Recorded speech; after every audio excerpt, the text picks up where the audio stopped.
When a woman's screams echoed through a Wyoming blizzard, a woman cast out in labor, a snowstorm that kills in minutes, a lone cowboy who hears what no one else will. What happens when survival depends on a stranger's choice, and when that choice changes two lives forever? Stay with me until the end of this story, hit that like button, and comment what city you're watching from so I can see how far Evelyn and Cole's journey reaches across the world. The blizzard came down like the wrath of something old and merciless, turning the Wyoming prairie into a white hell where direction meant nothing and survival meant everything. Wind screamed across the open land, ripping through bare cottonwood branches and hurling snow sideways in sheets so thick a man couldn't see his own hands stretched out before him. It was the kind of storm that buried cattle standing up, that froze creeks solid in an hour, that turned a 5-minute walk into a death sentence. And into this storm, they threw her. Evelyn Hart stumbled through the farmhouse door and into the howling dark, her swollen belly tight as a drum, pain radiating through her back in waves that stole her breath. She turned back once, hand outstretched toward the golden lamplight spilling from the windows, toward the warmth she could still feel on her skin. But the door had already slammed shut. The bolt scraped home with a finality that cut deeper than the wind. "Please," she whispered, the word torn from her lips and scattered into nothing. "Please, I'm—" A contraction seized her, vicious and sudden, doubling her over in the snow. She gasped, clutching her belly with both hands, feeling the tightness ripple through her body like a wave crashing against stone. It passed slowly, leaving her shaking and breathless, and when she straightened, the farmhouse was already fading into the white curtain behind her. They had waited until she was weak, until the baby was coming and she couldn't fight back. Thomas's mother had stood in the doorway with her thin mouth pressed into a hard line, her eyes cold as January ice. "You're not his widow," the old woman had said, each word deliberate and sharp. "You were never his wife in the eyes that matter. That baby isn't Hart blood, and you'll get nothing from this family. Nothing." Evelyn had tried to speak, tried to explain that Thomas had married her in town, that the certificate was real, that the baby was his. But another contraction had hit her then, stealing her voice, and Thomas's brother had grabbed her by the arm and dragged her to the door. She'd fought, clawing at the doorframe, but he was twice her size and fury made him strong. He'd shoved her into the snow and slammed the door before she could scream. Now the storm swallowed her whole. She forced herself forward, one foot dragging after the other, her thin dress already soaked through and clinging to her skin. She had no coat, no shawl. The Harts had taken everything when Thomas died 3 months ago. His clothes, his tools, even the quilt her mother had sewn for the baby. All she had was the dress on her back and the child in her belly, and both were about to be buried under 6 feet of snow. The road was supposed to be here. She thought she was following it, but the snow had erased every landmark, every fence post, every familiar shadow. The world had become a featureless void of white and cold and wind, and Evelyn was alone in the center of it, her body betraying her with every step. Another contraction gripped her, harder this time, lasting longer. She dropped to her knees in the snow, gasping, tears freezing on her cheeks. The pain was enormous, all-consuming, a living thing that wrapped around her spine and squeezed until she couldn't breathe. She felt something shift inside her, felt the baby drop lower, and terror flooded through her so sharp it cut through the cold. Not here, not now, not like this. Not like... But her body didn't care what she wanted. It had its own rhythm, its own brutal timeline, and it was moving forward whether she was ready or not. When the contraction released her, she tried to stand, but her legs wouldn't hold her. She crawled instead, hands and knees sinking into snow that came up past her wrists, her dress dragging behind her like an anchor. She made it 10 feet, maybe 15. Then her strength gave out and she collapsed onto her side, curled around her belly, shaking so hard her teeth rattled. She was going to die out here. She and the baby both. The thought should have terrified her, but instead it settled over her like a blanket, soft and almost gentle. She was so tired, tired of fighting, tired of being afraid, tired of the cold that had seeped into her bones and turned her fingers numb and her thoughts slow and heavy. Maybe it would be easier to just close her eyes, to let the snow cover her, to stop. But then the baby moved inside her, a strong kick against her ribs, and something fierce and stubborn flared to life in her chest. No, she wasn't going to let them win. Wasn't going to let the Harts take her baby's life before it even began. If she was going to die, she was going to die trying to live. Evelyn forced herself onto her hands and knees again, gasping with the effort. She could see a dark shape ahead, a tree maybe, or a rock outcropping. Shelter. Even a windbreak would be something. She crawled toward it, inch by inch, her breath coming in short, sharp gasps. The contractions were coming faster now, one rolling into the next with barely a pause between them. Her body was opening, preparing, moving toward a conclusion she couldn't stop. She reached the tree, a massive cottonwood, its trunk wide enough to block some of the wind, and dragged herself against it, pressing her back to the rough bark. The relief was immediate and small, and not nearly enough. She pulled her knees up as much as her belly would allow, wrapped her arms around herself, and tried to breathe through the next contraction. It came like a fist closing around her, squeezing until she screamed. The sound ripped out of her, raw and desperate, swallowed almost immediately by the wind. But she screamed again anyway, because she couldn't hold it in, because the pain was too big, because maybe, just maybe, someone would hear. Even though she knew no one was coming, even though she was miles from anywhere, even though the storm was too loud and too wild for any sound to carry, she screamed because it was all she had left. Cole Riker had been ranching long enough to know when weather was about to turn mean. He'd felt it in his bones that morning, a pressure in the air, a stillness that didn't belong. And he'd spent the day moving cattle to lower pastures, checking fence lines, and securing everything that could blow away or freeze solid. By the time the snow started falling in earnest, he was 5 miles from home and pushing his horse hard through drifts that were already knee-deep on the animal. He should have turned back sooner. He knew that. But there had been a section of fence down on the north ridge, and if he didn't fix it before the storm hit full force, he'd lose half his herd to the canyon. So he'd stayed, working with numb fingers and wind biting through his coat, until the job was done and the light was failing and the snow was coming down so thick he could barely see his horse's ears. Now he was paying for it. The gelding under him was a good animal, steady, strong, bred for mountains and bad weather. But even he was struggling. Cole could feel the horse's sides heaving, could hear the labored breathing, and he knew they both needed rest. But rest meant freezing, and freezing meant dying, so he kept them moving, following landmarks he'd memorized over 20 years of working this land. The wind screamed past him, driving snow into his face, ice crystals stinging his cheeks and clinging to his beard. He'd pulled his hat down low and wrapped a scarf over his nose and mouth, but the cold still found its way in, seeping through wool and leather and skin until it settled deep in his chest. His hands ached inside his gloves, his feet were numb in his boots, but he'd been cold before. He knew how to keep moving, knew how to push through when his body wanted to quit. The ranch was close now. Another mile, maybe less. He could picture it in his mind, the barn with its solid walls and dry stalls, the house with its wood stove and thick quilts, Mabel probably pacing the kitchen and cursing him for staying out so late. He'd be home soon. He'd strip off these frozen clothes, stand by the fire until feeling came back to his fingers, drink something hot, and... A sound cut through the wind. Cole pulled up sharp, his horse snorting and tossing its head. He listened, straining to hear over the howl of the storm. There. Again. Faint and broken, but unmistakable. A scream. Human. Female. Desperate. Every instinct in him went still and focused. He turned his horse toward the sound, urging the animal off the trail and into deeper snow. The gelding balked, ears pinned back, but Cole pressed with his heels and the horse obeyed, plunging forward through drifts that came up to its chest.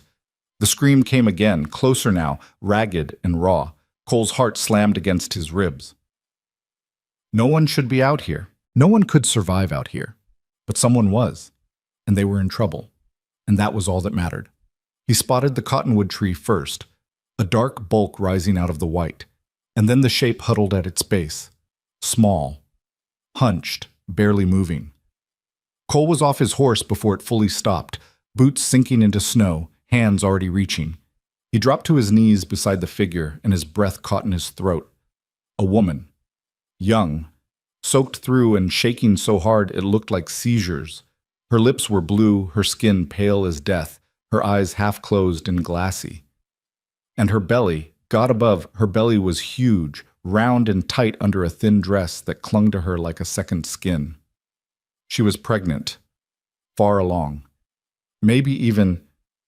Her eyes flew open and locked on his, wild with pain and terror. She tried to speak, but only a broken sound came out, and then her whole body went rigid, her back arching, a scream tearing from her throat that made his blood run cold. Labor. She was in labor. Cole's mind went blank for half a second, pure shock wiping out thought. Then training kicked in, the kind of training that came from 20 years of birthing calves and foals, from handling emergencies alone on a mountain ranch, from knowing that hesitation killed and action saved lives. He stripped off his coat and wrapped it around her shoulders, then slid his arms under her knees and back and lifted her in one smooth motion. She was light, too light for a woman this far along, and she curled into his chest like a child, shaking so hard he could feel it through his shirt. "I've got you," he said, his voice rough and loud enough to cut through the wind. "Stay with me. I've got you." She didn't respond. Maybe couldn't. Her eyes were closed again, her face pressed against his shoulder, her breath coming in short, sharp gasps. Another contraction hit her and she screamed again, the sound muffled against his coat, her hands fisting in his shirt. Cole turned back to his horse, his mind racing. Home was still a mile off, maybe more in this storm. She wouldn't make it. The baby wouldn't make it. He needed shelter now, something close, something... The old trapper's cabin. It was a quarter-mile north, tucked into a grove of pine trees at the base of a rocky outcrop. He'd used it a few times over the years when weather caught him out, and it was rough but solid, 4 walls, a roof, a stone fireplace. It would do. It would have to. He laid the woman across his saddle, keeping one hand on her back to steady her, and grabbed the reins with the other. The horse didn't like the extra weight, the strange sounds, the smell of fear. But Cole spoke low and firm, and the animal moved forward, plowing through snow that seemed to get deeper with every step. The wind tried to push them back. The cold tried to steal what little warmth they had left. But Cole had been born in these mountains, had spent his whole life learning how to survive when the land turned hostile, and he wasn't about to let a storm beat him now.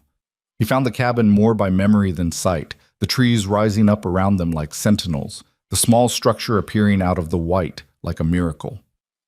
Cole kicked the door open.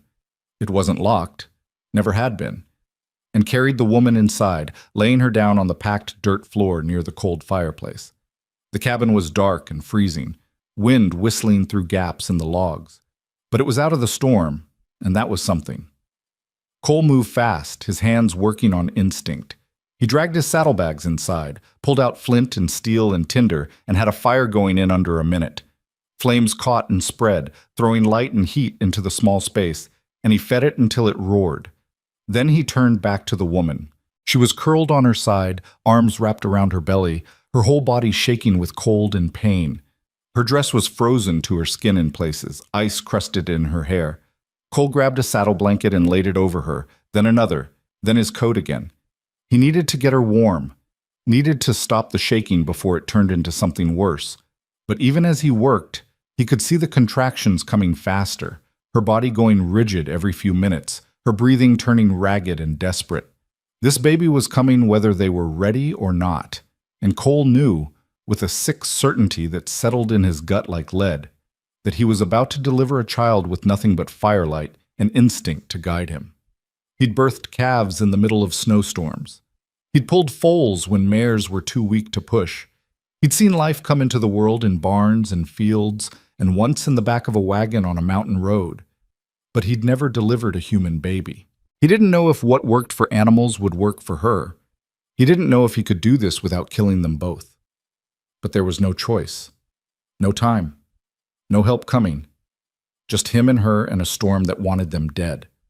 Cole knelt beside her and put his hand on her shoulder, feeling the violent shaking under his palm. "Ma'am," he said, his voice steady even though his heart was hammering. "Can you hear me?" Her eyes opened, brown eyes, dark and glazed with pain. She stared at him like she wasn't sure he was real. "You're in labor," he said, stating the obvious because he didn't know what else to say. "The baby's coming. I'm going to help you, but I need you to stay with me. Can you do that?" She didn't answer. just stared at him with those wide, terrified eyes. Then another contraction hit and she screamed, her back arching off the ground, hands clawing at the blankets. Cole grabbed her hands and held them, anchoring her, his grip firm and warm. "Breathe," he said loud and clear. "Breathe through it. It'll pass. Just breathe." She tried. He could see her trying, gasping and shaking and fighting to get air into her lungs. The contraction lasted forever, 30 seconds, a minute, longer. And when it finally released her, she collapsed back against the blankets, sobbing. "Good," Cole said, still holding her hands. "You did good. What's your name?" Evelyn, she gasped, her voice barely a whisper. "Evelyn Hart." "I'm Cole Riker. You're going to be all right, Evelyn. You and the baby both. I promise you that." It was a stupid promise, the kind of promise he had no business making. But he said it anyway because she needed to hear it, because hope was sometimes the only thing that kept a person alive, and because he was damn well going to make it true. He let go of her hands and moved to the fire, melting snow in his tin cup and setting it near the flames to warm. He needed water, clean cloth, something to cut the cord with. His mind ran through the supplies in his saddlebags, a knife, some rope, a spare shirt. Not much, but it would have to be enough. When he turned back to Evelyn, she was watching him, her eyes clearer now, less glazed. "They threw me out," she whispered. "His family. Thomas died, and they said I wasn't his wife. They threw me out while the baby was—" Her voice broke and she squeezed her eyes shut, fresh tears spilling down her cheeks. Cole felt something cold and hard settle in his chest. He'd seen cruelty before, men beating horses, neighbors stealing water rights, women left to starve when their husbands drank away the money. But this was something else. This was calculated and vicious and unforgivable. "They're not here now," he said quietly, "and they're not going to touch you or your baby. You have my word on that." Evelyn opened her eyes and looked at him, really looked at him, and something in her expression shifted. Not trust, not yet. But maybe the beginning of it, the smallest spark of hope in the dark. Then her face twisted, and another contraction slammed into her, and there was no more time for words. Cole stripped off his gloves and rolled up his sleeves, his hands already moving with purpose.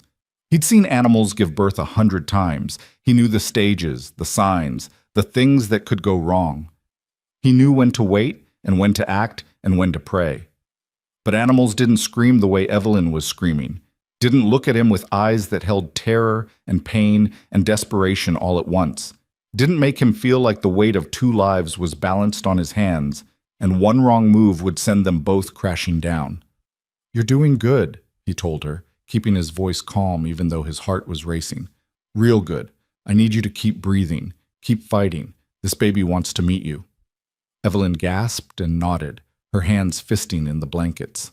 Another contraction came, and another, each one harder and closer than the last. Cole lost track of time. Minutes blurred into hours, or maybe hours into minutes. All he knew was the fire burning behind him, the wind howling outside, and Evelyn's labored breathing filling the small space. He checked her between contractions, trying to remember everything he'd seen, everything he'd done with animals. The baby was coming, he could tell that much, but something wasn't right. Evelyn was exhausted, shaking with cold and pain, her strength fading with every push. "Come on," Cole said, his voice firm. "You've got more in you, I know you do. One more push. Give me one more." "I can't," Evelyn sobbed. I can't. "Yes, you can." Cole moved closer, his hand on her shoulder, his eyes locked on hers. "You're strong enough to walk through a blizzard while carrying a baby. You're strong enough to do this. Now push." She did. With everything she had left, she pushed, screaming through clenched teeth, her whole body straining, and suddenly Cole saw it. The baby's head, dark hair slick with fluid, emerging into the firelight. "That's it," he breathed. "That's it, Evelyn. Again. One more." Evelyn pushed again, and the baby slid free into Cole's waiting hands. A boy, small and slippery and perfect. For one horrible moment, the child didn't move, didn't cry, just lay still and silent in Cole's palms. Then the baby gasped, his tiny chest expanding, and let out a thin, warbling cry that was the most beautiful sound Cole had ever heard. Cole laughed. A short, breathless sound that was half relief, half disbelief. He grabbed his spare shirt and wiped the baby clean as best he could, wrapping him tight in the cloth. The cord was still attached, pulsing with blood, and Cole pulled out his knife, held it in the flames until it glowed, then cut through the cord with one quick motion. He tied it off with a piece of rope, his hands shaking now, adrenaline finally catching up with him. Then he turned back to Evelyn and placed the baby in her arms. She stared down at her son, her face wet with tears, her hands trembling as she touched his tiny fingers, his dark hair, his perfect little face. "He's alive," she whispered. "He's alive." "He's alive," Cole agreed, his voice rough. "And so are you." Evelyn looked up at him, and for the first time since he'd found her, she smiled. It was small and exhausted and broken, but it was real. "Thank you," she said. "Thank you." Cole nodded, not trusting himself to speak. He turned away and busied himself with the fire, feeding it more wood, melting more snow for water. His hands were still shaking, his heart was still pounding. He felt hollowed out and raw, like he'd just lived through something that had changed the shape of him. Behind him, Evelyn was whispering to her baby, soft words Cole couldn't quite hear. The storm raged on outside, but inside the cabin, by the light of a crackling fire, a new life had begun. And Cole Riker, a rancher who knew cattle and horses and survival, who had never expected to deliver a child in a blizzard, who had never thought of himself as anything more than ordinary, had become something else entirely. A man who had heard a scream in a storm and refused to let it go unanswered. A man who had chosen to fight when it would have been easier to ride away. A man who had just saved 2 lives, and in doing so had unknowingly set in motion a future neither he nor Evelyn could yet imagine. The storm didn't break until dawn, and by then Cole had learned more about suffering and resilience than 20 years of ranching had ever taught him. He'd kept the fire burning through the night, feeding it log after log while Evelyn drifted in and out of sleep, her baby pressed against her chest under layers of blankets. Every hour he'd checked on them both, watching the rise and fall of their breathing, making sure the cold hadn't found a way through his makeshift shelter. When the first gray light filtered through the gaps in the cabin walls, the wind had finally died to a whisper. Cole stood at the door, looking out at a world transformed into something unrecognizable. Snow had buried the landscape in drifts taller than a man, erasing trails and landmarks, turning familiar territory into alien ground. The sky hung low and heavy, promising more weather to come. Behind him, the baby made a small sound, not quite a cry, more like a question. Cole turned to find Evelyn awake, her eyes clearer than they'd been all night, watching him with an expression he couldn't quite read. "How are you feeling?" he asked, moving back to crouch beside her. "Like I got trampled by a horse," she said, her voice hoarse but steady. Then frozen, then brought back from the dead. She looked down at the baby, her hand gentle on his head. "But alive. We're alive. You need food, water, proper care." Cole pulled his canteen from his saddlebag and handed it to her. "I can get us back to my ranch, but not until the snow settles some. Another storm like last night, and we won't make it 100 yards. Evelyn took the canteen with shaking hands and drank deeply. When she lowered it, her eyes were fierce despite the exhaustion written across her face. "I can ride. Whatever it takes, I can do it."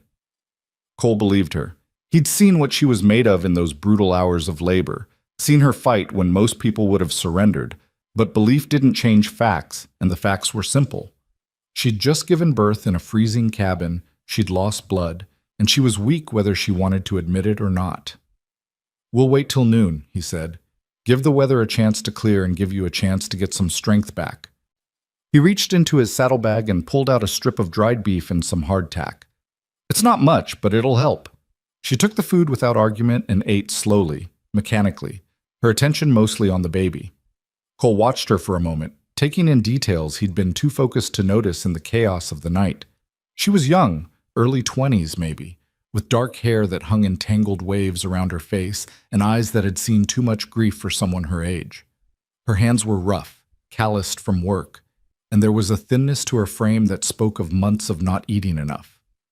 The dress she wore was simple cotton, cheap fabric that had probably been nice once but was now stained and torn. No coat, no shoes that he could see, nothing that suggested she'd planned to be outside at all, let alone in a blizzard. "They threw me out," she'd said. "His family said I wasn't his wife." Cole felt that cold anger settle in his chest again, the kind that didn't burn hot but stayed frozen and sharp. He'd met men like that before. Men who cared more about pride and property than about decency. Men who'd turn a pregnant woman out into a storm rather than acknowledge what was right in front of them. "The baby needs a name," he said, changing the subject before his thoughts could darken further. Evelyn looked down at her son, her expression softening. "Samuel," she said quietly, "after my father, Samuel Hart." She paused, then added with a bitter edge, "Though the Harts would say he has no right to that name." "The Harts aren't here," Cole said flatly, "and they don't get a say. You're his mother. You choose his name." Something in Evelyn's face shifted, a wall coming down just slightly, revealing the vulnerability beneath. "Why did you help me?" she asked. "You don't know me. You didn't have to stop." Cole was quiet for a moment, thinking about how to answer that. The truth was simple, but hard to explain. He'd heard a scream in a storm, and his body had moved before his mind could question it. He'd seen a woman dying and couldn't have ridden away if someone had put a gun to his head. It wasn't nobility or heroism. It was just what you did. What any decent person should do. "Couldn't leave you out there," he said finally. "Wouldn't have been able to live with myself." Evelyn studied him with those dark, careful eyes. "Most men would have." "Then most men are cowards." She almost smiled at that, a flicker of something that might have been humor if it had room to breathe past the exhaustion and pain. But the moment passed quickly, replaced by worry that creased her forehead. "Your ranch," she said, "your family. They'll be worried about you." "No family," Cole said. "Just me and my housekeeper, Mabel Crow. And she's used to me being late in bad weather. She'll fuss and curse, but she won't be surprised." "No wife?" "No." The word sat between them for a moment, simple and complete. Evelyn nodded slowly, processing this information, though what she made of it Cole couldn't tell. She shifted slightly, wincing as she moved, and the baby stirred against her chest, making those small questioning sounds again. "He's hungry," Evelyn said, a note of panic creeping into her voice. I haven't." "It's all right," Cole said quickly. "Your body knows what to do. Just let him try." He turned away, giving her privacy, and busied himself with checking his horse and preparing for the ride ahead. Behind him, he could hear Evelyn's soft murmurs to Samuel, could hear the baby's fussing turn to quiet, and he felt something loosen in his chest. They were going to be all right. Both of them. He'd make sure of it. By noon, the sky had lightened to a pale gray and the snow had stopped falling. Cole saddled his horse and helped Evelyn onto its back, settling her sideways with Samuel wrapped tight against her chest. He'd given her his coat again despite her protests, and he'd fashioned a sling from a saddle blanket to keep the baby secure. It wasn't perfect, but it would do. He led the horse on foot, breaking trail through snow that came up to his thighs in places. The cold bit through his shirt and vest, but he ignored it, focusing instead on finding the safest path, on avoiding drifts that could hide holes or fallen logs. Evelyn didn't complain once, though he could see her swaying with exhaustion, could see her arms tightening around Samuel every time the horse stumbled. It took 3 hours to cover what should have been a 40-minute ride. By the time the ranch came into view, barn and house rising out of the white landscape like a promise. Cole's legs were shaking and his lungs burned from the cold air. But they'd made it. They were home. The front door flew open before they'd even reached the porch, and Mabel Crow came charging out into the snow, her gray hair flying loose from its usual tight bun, her face a mixture of fury and relief. "Cole Riker, you damn fool! I thought you were frozen solid somewhere on that north ridge." She stopped short when she saw Evelyn on the horse, her eyes going wide. "What in the name of— is that a woman? Is she hurt?" "She needs help," Cole said, his voice rough from hours of not speaking. "Get the guest room ready. Hot water, clean sheets, whatever food you can put together fast." Mabel didn't waste time with questions. She turned and ran back into the house, already shouting orders to herself. Cole helped Evelyn down from the horse, steadying her when her legs nearly gave out, and half carried her up the porch steps and through the door. The warmth of the house hit him like a physical force, making his frozen skin burn and his eyes water. He got Evelyn into the guest room just as Mabel came bustling in with an armful of quilts and a basin of steaming water. The older woman took one look at Evelyn and the bundle in her arms, and her whole demeanor changed. The sharpness left her face, replaced by a gentleness Cole had only seen a few times in the 15 years Mabel had worked for him. "Oh, honey," Mabel said softly, setting down the basin and reaching for the baby. "Let me take the little one while you get warm." Evelyn hesitated, her arms tightening protectively around Samuel. Cole stepped forward, putting a hand on Mabel's shoulder. "This is Mabel Crow," he said to Evelyn. "She's tough as old leather and twice as stubborn, but there's no one better to have in your corner. You can trust her." Something in his voice must have convinced her, because Evelyn slowly loosened her grip and let Mabel take Samuel. The older woman cooed over the baby, her weathered hands surprisingly gentle as she unwrapped the blanket and checked him over with practiced efficiency. "Born last night?" Mabel asked, not looking up. "In the old trapper's cabin," Cole said. "During the storm." Mabel's hands stilled for just a moment. Then she nodded, her mouth pressing into a thin line. "Well, you're both blessed to be alive, then." She glanced at Cole. "Get out. Let me tend to her proper." Cole didn't argue. He left the room and closed the door behind him, then stood in the hallway for a long moment, listening to Mabel's low voice and Evelyn's quiet responses. His whole body ached. His hands were finally starting to regain feeling, pins and needles shooting through his fingers. He needed to check on his horse, needed to get the barn secured, needed to do 100 things that couldn't wait.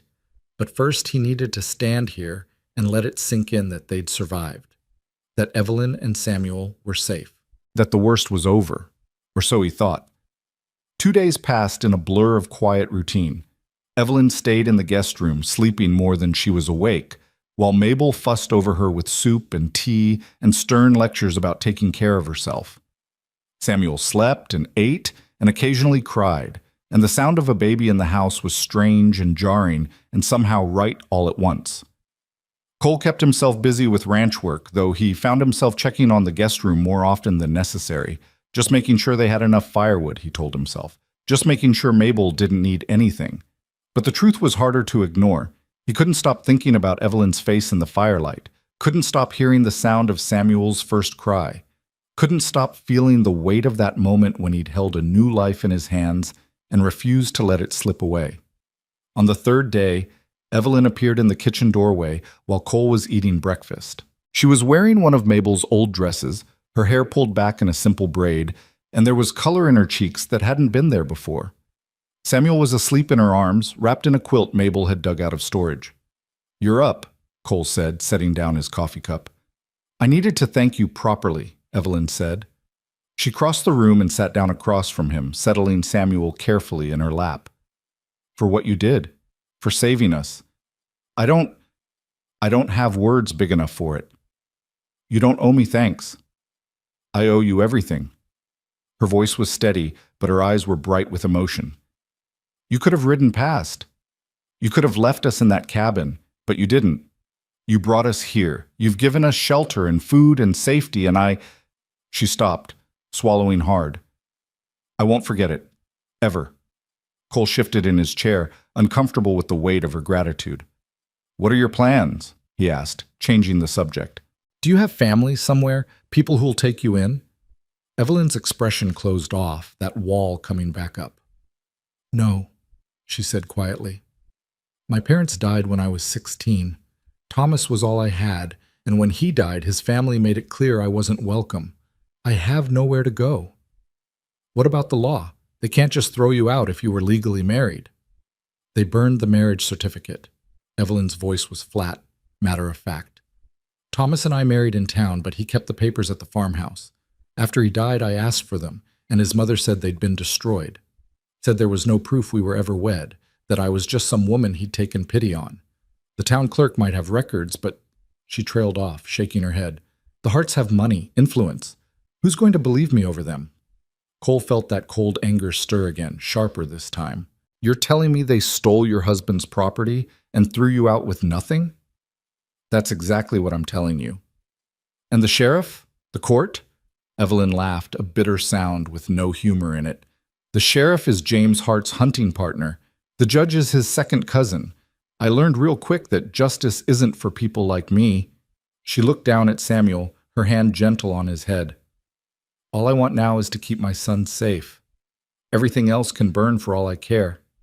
Cole studied her for a long moment, seeing the steel beneath the exhaustion, the fierce protectiveness that made her hold her baby just a little tighter. She reminded him of the Mustangs he'd seen in the high country, wild and wary, ready to bolt at the first sign of danger, but loyal to death once you earned their trust. You can stay here, he said, long as you need.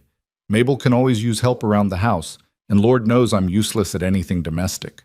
You work, you earn your keep, and nobody bothers you. Fair enough? Evelyn stared at him like he'd just spoken a foreign language. You're offering me a job? I'm offering you a place to heal and figure out your next move. If that includes working, then yes. If not, the offer stands anyway. Why? The question came out sharp, almost accusatory. Why would you do this? You don't know me. I could be lying about everything. Are you? No? Then there's your answer. Evelyn shook her head slowly, her eyes searching his face for something. Doubt, maybe, or ulterior motives. Whatever she was looking for, she apparently didn't find it, because her shoulders sagged and she let out a long breath. I accept, she said quietly. And I'll work. I won't be a burden. Didn't think you would be. Mabel chose that moment to bustle into the kitchen, carrying a basket of eggs and muttering about hens being stubborn in the cold. She stopped when she saw Evelyn at the table and her face softened. About time you came out of that room, she said. I was starting to think you'd forgotten how to walk. I wanted to thank Cole, Evelyn said. Good. Now you can thank him by eating something more than broth. Mabel set down the eggs and pulled a skillet from the rack. I'll make breakfast, and you'll sit there until every bite is gone. No arguments.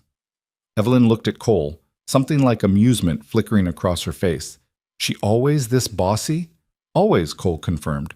Best to just surrender early. And so Evelyn stayed.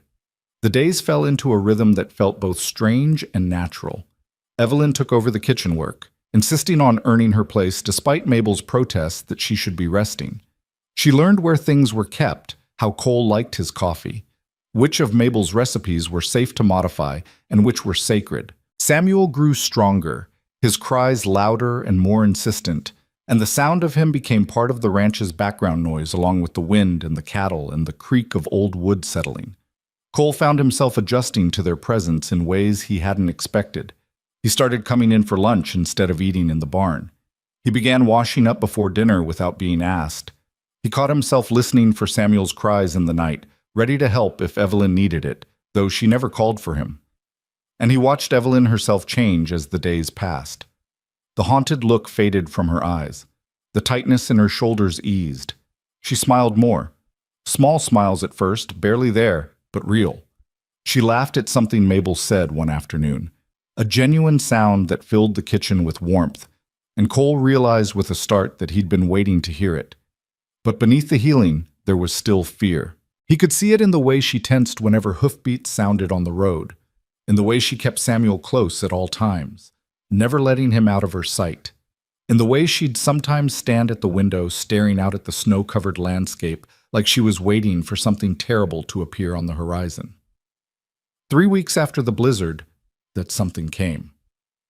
Cole was in the barn checking on a mare who'd gone lame when he heard the sound of horses and voices in the yard. He walked out to find 2 men dismounting, one tall and heavy-set with a thick beard, the other lean and sharp-featured with cold eyes. Both wore expensive coats and rode good horses, and there was an air of entitlement about them that set Cole's teeth on edge. "Help you, gentlemen?" he asked, keeping his tone neutral. The heavy-set man turned, looking Cole up and down with barely concealed disdain. "We're looking for a woman," he said. "Young, dark hair, heavily pregnant last time we saw her. Goes by Evelyn Hart, though she's got no right to that name." Cole's blood went cold. "What's your business with her?" "Family business." The sharp-featured man spoke this time, his voice clipped and arrogant. "She stole property from our household and fled. We've come to collect what's ours." "Stole property?" Cole repeated slowly. That what you call a woman's belongings now? We call it theft when someone takes what doesn't belong to them. The heavy-set man, James Hart, Cole realized, putting together the family connection, stepped closer. We have reason to believe she came this way during the storm. If you're harboring her, you're breaking the law. Funny thing about the law, Cole said, his voice dropping to something quiet and dangerous. It tends to protect people who have property and influence, but it also protects a man's right to decide who stays on his land, and I haven't seen anyone matching that description. It was technically true. The Evelyn he'd found in the snow had been pregnant. The woman in his house now was a mother, but the lie sat easy on his tongue because the truth would have been handing her over to wolves. James Hart's eyes narrowed. You're lying. You calling me a liar on my own property? I'm saying you'd be wise to cooperate. My brother and I are patient men, but our patience has limits. Cole took a step forward, closing the distance between them.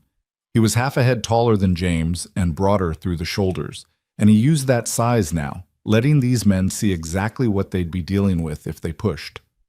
So does mine, he said softly. And you just hit it. Get off my land. The sharp-featured brother moved his hand toward his coat, and Cole's own hand dropped to the revolver at his hip. The movement was casual, unhurried, but the message was clear. You don't want to do that, Cole said. For a long moment, no one moved. The tension stretched tight as wire, ready to snap. Then James Hart smiled, a cold, calculating expression that didn't reach his eyes. We'll be back, he said, with the sheriff, with proof. And when we are, you'll regret this. I'll take my chances. The Hart brothers mounted their horses and rode out, but not before James turned back one last time. Tell her we're coming, he called. Tell her there's nowhere she can hide that we won't find her. Cole watched them disappear down the road, his jaw clenched so tight it ached. Then he turned and walked back to the house, his mind already racing through options and outcomes. He found Evelyn in the kitchen with Samuel, but she was standing at the window, her face pale, her whole body rigid. She'd seen them. Of course she had. They're coming back, she whispered. They'll take him. They'll take Samuel, and I'll never... Hey. Cole crossed the room and gripped her shoulders, making her look at him. Listen to me. They're not taking anything. Not Samuel, not you, not a damn thing from this ranch. You understand? You can't stop them. They have money. They have influence. They have... And I have a rifle and 20 years of not backing down from bullies. His voice was firm, steady, anchoring her. We'll figure this out. But you have to trust me. Evelyn stared at him, tears streaming down her face, holding her baby so tight it was a wonder he didn't cry. Why? She asked again, desperate this time. Why are you doing this? Cole didn't have a good answer, didn't have words for the way something had shifted inside him that night in the cabin, the way saving her life had somehow become tangled up with his own, the way the thought of the Hart brothers taking Samuel made him want to burn the world down. So instead of answering, he just said, because it's right, and because I'm not letting them win. And in that moment, standing in the warm kitchen with snow falling outside and a baby crying softly between them, something unspoken passed between Cole Riker and Evelyn Hart. Not love, not yet, but the beginning of something deeper than gratitude and stronger than obligation. The beginning of a bond that would be tested by law and cruelty and the bitter weight of injustice. A bond that would either save them both or destroy everything they were trying to build. The sheriff arrived 2 days later with the Hart brothers and a piece of paper that was supposed to make everything legal. Cole met them at the property line, rifle resting in the crook of his arm, his expression carved from stone. Sheriff Douglas Warren was a big man gone soft around the middle, with a florid face and eyes that couldn't quite meet Cole's. He held up the paper like it was a shield. Got a warrant here, Cole. Says I got the right to search your property for stolen goods and a woman wanted for theft. Theft of what, exactly? Cole asked. James Hart pushed forward, his face red with anger. A silver locket, 2 dresses, and a quilt. All property of the Hart household. She had no right to take them when she left. When she left, Cole repeated slowly. That's an interesting way to describe throwing a woman in labor out into a blizzard. We asked her to leave our property, the other Hart brother said, his voice cold. What she chose to do after that was her own business. Cole looked at the sheriff. You believe this horse shit, Doug? Warren shifted uncomfortably. Don't matter what I believe. I got a warrant signed by Judge Morrison. I have to execute it. Then execute it, but you're not taking anything or anyone off this property without me present, and you sure as hell aren't taking a mother and baby anywhere in this weather. The sheriff nodded, looking almost relieved. Fair enough. Let's get this done. They rode up to the ranch together, a grim procession that made Cole's stomach turn. Mabel met them at the door, her face set in an expression that could have frozen fire. Behind her, barely visible in the hallway, Evelyn stood holding Samuel, her eyes wide with terror. Mrs. Crow, the sheriff said, tipping his hat, I need to search the premises. Over my dead body, Mabel said flatly. Mabel, Cole's voice was quiet but firm. Let them in. Let them look. They won't find what they're claiming to look for because it doesn't exist. Mabel stepped aside with obvious reluctance. The sheriff and the Hart brothers entered, tracking snow across the clean floors, and began a search that was more performance than investigation. They went through the guest room, the kitchen, even the barn, looking for evidence of theft that everyone in the room knew was a fabrication. While they searched, Evelyn stood in the corner of the parlor, Samuel clutched to her chest, watching with the stillness of a rabbit surrounded by wolves. Cole positioned himself between her and the Hart brothers, his presence a clear barrier they'd have to cross to reach her. James Hart finally stopped in front of Evelyn, studying her with cold calculation. You're looking well, he said. Better than you looked that night. What was it you said? That you were dying? That we were murdering you? He smiled without warmth. Seems you survived just fine.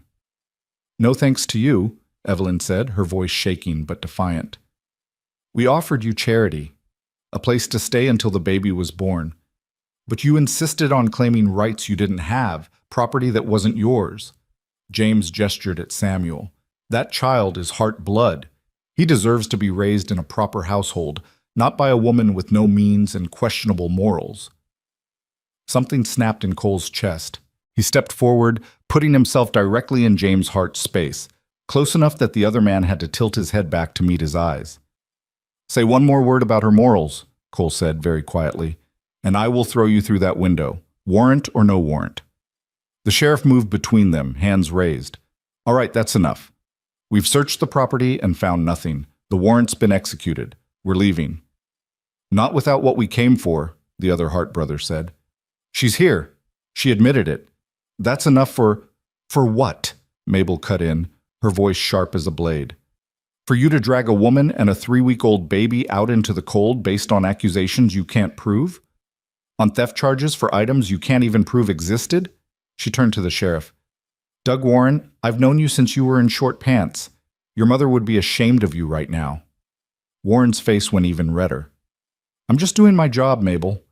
Your job is to uphold justice, not to be a puppet for rich men who can't stand being told no. Mabel crossed her arms.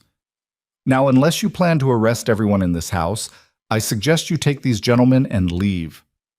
The sheriff looked at Cole, then at Evelyn, then at the Hart brothers. Whatever he saw in their faces made his decision for him. We're done here, he said. Let's go. James Hart didn't move. This isn't over. We have rights to that child. Thomas was our blood, and the boy, Cole interrupted, has a mother who nearly died bringing him into this world, and she has a roof over her head and protection under my name. You want to challenge that, you're welcome to try. But you do it through proper legal channels, not by showing up on my property making threats. We'll see what the judge has to say about harboring a fugitive. I'm harboring an employee, a woman who works for me in exchange for room and board. You got a problem with that, take it up with the law. Cole's voice dropped to something cold and final. But you come onto my land again without an invitation, and the law will be the least of your problems. The Hart brothers left, but the weight of their threat hung in the air like smoke. The sheriff lingered at the door, his hat in his hands, looking older and more tired than Cole had ever seen him. They're not going to let this go, Warren said quietly. The Harts get what they want in this county. Always have. Then maybe it's time that changed, Cole said. Warren shook his head. You're a good man, Cole, But you're picking a fight you can't win. They have money, lawyers, connections. What do you have? The truth. Truth doesn't mean much when the judge is someone's cousin and the jury is made up of their business partners. The sheriff put his hat on and stepped out into the cold. Watch your back, and watch hers, because this is only going to get worse. After they left, Evelyn collapsed onto the sofa, her whole body shaking. Samuel had started crying during the confrontation and hadn't stopped, his wails filling the house with distress. Mabel took the baby gently, murmuring soft reassurances, and disappeared into the kitchen to warm some milk. Cole sat down beside Evelyn, keeping a careful distance, unsure how to comfort her when he could barely process his own anger. You all right? No. The word came out broken. They're going to take him. They're going to find a way to take Samuel, and there's nothing I can do to stop them. There's plenty we can do. We? Evelyn looked at him with red-rimmed eyes. This isn't your fight, Cole. You've already done more than anyone could ask. But they're right about one thing. They have power and money and the law on their side. I'm just some woman with no proof and no rights. How am I supposed to fight that? Cole was quiet for a moment, thinking about everything he'd learned in the past 3 weeks. About Evelyn's strength and Samuel's vulnerability, and the way the Harts twisted justice into something ugly and self-serving.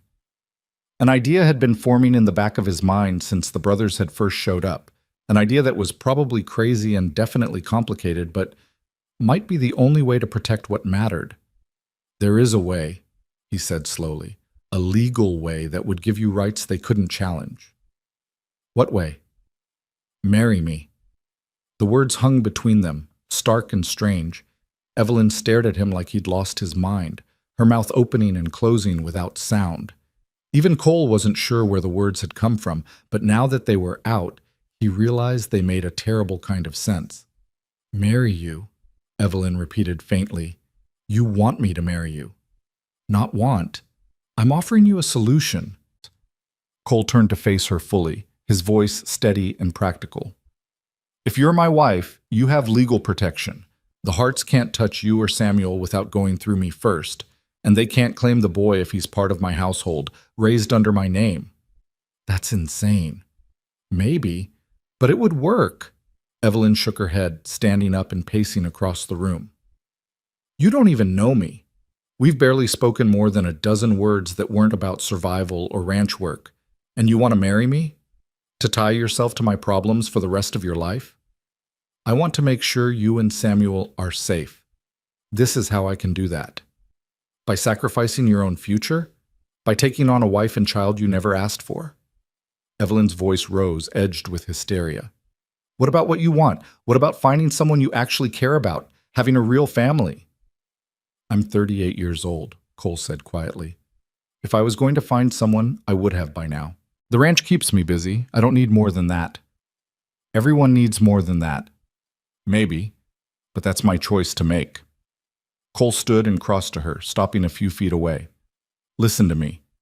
This doesn't have to be anything you don't want it to be. We'd be married on paper, legal in the eyes of the law. But how we live, what that means day to day, we'd figure that out as we go. No expectations, no pressure, just protection for you and Samuel.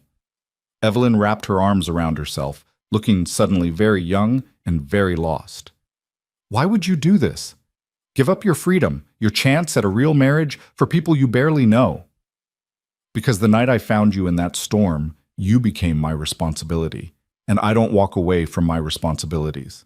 Cole paused, then added more softly, and because letting the Harts take Samuel would be wrong.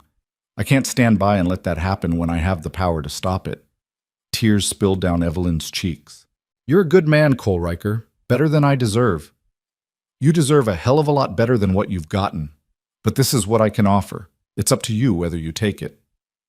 Evelyn was quiet for a long time, her gaze distant, processing something Cole couldn't follow. When she finally spoke, her voice was barely above a whisper. If I say yes, if we do this, I need you to understand something. I cared about Thomas. I mourned him. But what we had wasn't love. It was survival dressed up as marriage. He was kind to me when I had nowhere else to go, and I was grateful for that. But I won't pretend it was more than it was. I'm not asking you to pretend anything. And I won't lie to you or play games or try to trap you into something deeper than you're offering. If we do this, we do it honestly. No illusions. Agreed. Evelyn took a shaky breath. Then yes, I'll marry you. Not because I have any right to ask this of you, but because my son deserves a chance at a life that's more than running and hiding in fear. She met his eyes, her own fierce despite the tears. And I swear to you, Cole, I will never make you regret this. I'll work hard. I'll pull my weight. I'll be a good wife in every way that matters. You won't be sorry. I know, Cole said. And he meant it. They were married 3 days later in the parlor of the ranch house, with Mabel as witness and the circuit preacher who happened to be passing through on his way to the mining camps. It was a simple ceremony, no flowers or music or celebration, just words spoken over a Bible and signatures on paper that would hold up in any court in the territory. Evelyn wore one of Mabel's nicer dresses, altered to fit her still slight frame. Samuel slept through the whole thing, wrapped in the quilt Mabel had given him. Cole wore his cleanest shirt and stood stiff as a board, while the preacher went through the traditional vows, feeling like he was watching the whole thing happen to someone else. When it came time to kiss the bride, he hesitated, unsure of the boundaries they were setting. But Evelyn rose on her toes and pressed her lips to his cheek, a brief touch that was more gratitude than affection, and the moment passed. Well, Mabel said when the preacher had gone and they stood awkwardly in the parlor, I suppose congratulations are in order, though this is the strangest wedding I've ever witnessed. Strange times call for strange solutions, Cole said. Mabel snorted. That's one way to put it. She looked at Evelyn with sharp but not unkind eyes. You're mistress of this house now, girl. That means you get a say in how things run. Don't let this old fool intimidate you into silence. Yes, ma'am, Evelyn said softly. That night, Cole gave Evelyn the master bedroom and moved his things into the smaller room down the hall.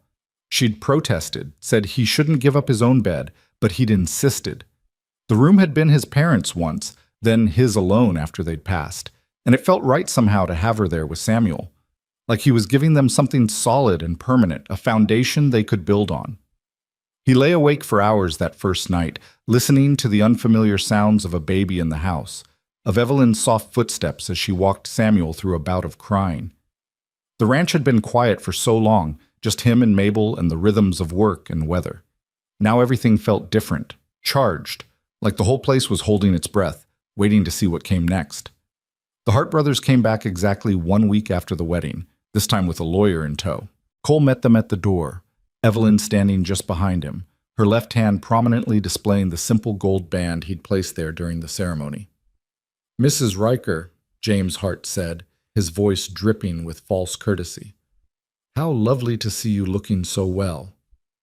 It's Mrs. Riker now, Cole corrected. My wife, legally married and legally protected under my name. The lawyer, a thin man with spectacles and a briefcase, stepped forward. We're prepared to challenge the legitimacy of this marriage. It's clearly a fraud designed to circumvent my client's legal rights to their nephew. Their nephew, Evelyn said, her voice steady despite the way her hand trembled against Cole's arm, is my son. Born of my body, carried by me, nearly killed me bringing him into this world. They have no rights to him. They have every right, the lawyer countered. Thomas Hart was the father, making the child a legal heir to the Hart estate. Your marriage to Mr. Riker doesn't change that. Actually, Cole said, pulling a folded paper from his pocket, it does. This is an adoption document, signed and witnessed, making Samuel legally my son. Not just in name, but in law, which means the Harts have no more claim to him than they do to any other child in this county. He'd filed the papers the day after the wedding, riding into town through a snowstorm to make sure everything was legal and binding. The clerk had looked at him like he'd lost his mind, but the law was the law, and there was nothing in the books that said a man couldn't adopt his wife's child. James Hart's face went purple with rage. You can't do this. You can't just steal our family's legacy. I'm not stealing anything. I'm protecting my family. Cole's voice was ice. Now get off my property before I make you leave. The lawyer started to speak, but James Hart cut him off with a sharp gesture. This isn't over, he snarled.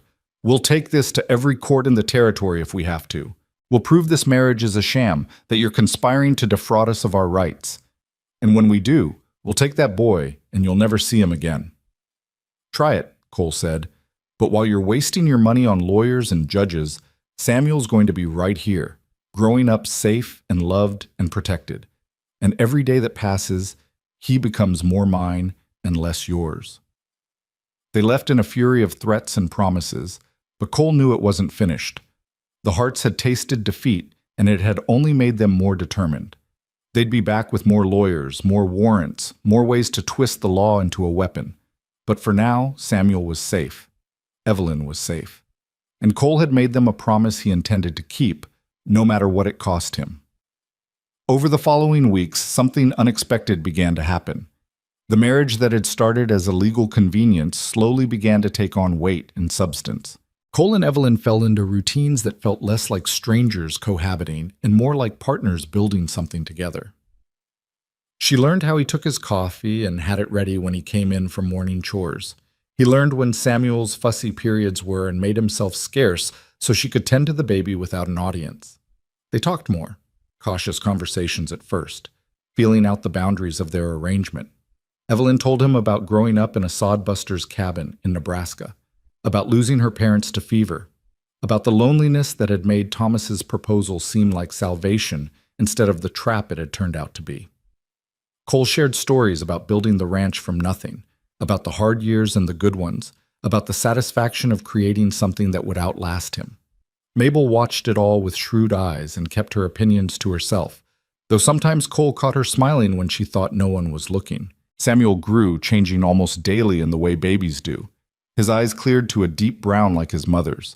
His cries grew stronger, more insistent. He started focusing on faces, tracking movement, responding to voices. And Cole found himself drawn to the baby in ways he hadn't expected, spending evenings in the parlor watching Evelyn rock him, sometimes holding Samuel himself when she needed a break. The first time Samuel fell asleep in his arms, Cole felt something shift in his chest. This tiny life, so fragile and dependent, trusted him completely. And Cole realized that the adoption papers hadn't just been a legal maneuver. They'd been a promise, a commitment that went deeper than signatures on parchment. This was his son now, in every way that mattered, but peace never lasted long. The Harts filed their challenge in territorial court, claiming fraud and conspiracy, demanding custody of Samuel and seeking financial damages. Cole hired a lawyer, a sharp woman from Denver named Catherine Pierce, who specialized in family law and had a reputation for not backing down from powerful men. "They're going to dig into everything," Catherine warned during her first visit to the ranch. "Your finances, your character, your marriage. They'll try to prove Evelyn married you under false pretenses, that the adoption isn't valid, that you're unfit to raise a child." "Let them dig," Cole said. "They won't find anything that isn't true." "Truth doesn't always win in court, Mr. Riker, but we'll do our best." Catherine turned to Evelyn. "They're going to come after you especially hard. Your relationship with Thomas, the circumstances of his death, why you didn't fight for your rights sooner. You need to be prepared for that." Evelyn lifted her chin. "I'll tell the truth. All of it. Let them make of it what they will." The preliminary hearing was set for early spring, which gave them 2 months to prepare. 2 months of depositions and interviews and document gathering, 2 months of living with the knowledge that everything they'd built could be torn apart by a judge's decision. But it also gave them 2 months to become a family. And in the quiet moments between the fear and the preparation, in the evenings by the fire with Samuel between them and snow falling outside, Cole began to realize something that terrified him more than any court battle. He was falling in love with his wife, not the desperate, consuming kind of love that poets wrote about, but something quieter and deeper. The kind of love that grew from watching her gentle patience with Samuel, from the way she laughed at Mabel's dry humor, from the strength she showed in the face of impossible odds. The kind of love that made him want to protect her, not just from the Harts, but from every hurt the world could inflict. He didn't tell her, couldn't tell her. They had an agreement, boundaries they'd both accepted. Falling in love hadn't been part of the deal. But as winter deepened and the court date approached, Cole knew that whatever happened in that courtroom, whatever the judge decided, he was in this for life. Not because of duty or responsibility or legal obligation, But because somewhere between finding Evelyn in a blizzard and signing his name next to hers on a marriage certificate, she'd become the person he couldn't imagine living without, and he'd fight heaven and hell to make sure he never had to. The night before the hearing, Cole found Evelyn standing at the bedroom window, staring out at darkness broken only by starlight. Samuel was asleep in the cradle Mabel had found in the attic, breathing soft and even, unaware that tomorrow would decide his entire future. Cole knocked gently on the doorframe, though the door stood open. "Can't sleep?" Evelyn didn't turn around. "Every time I close my eyes, I see them taking him.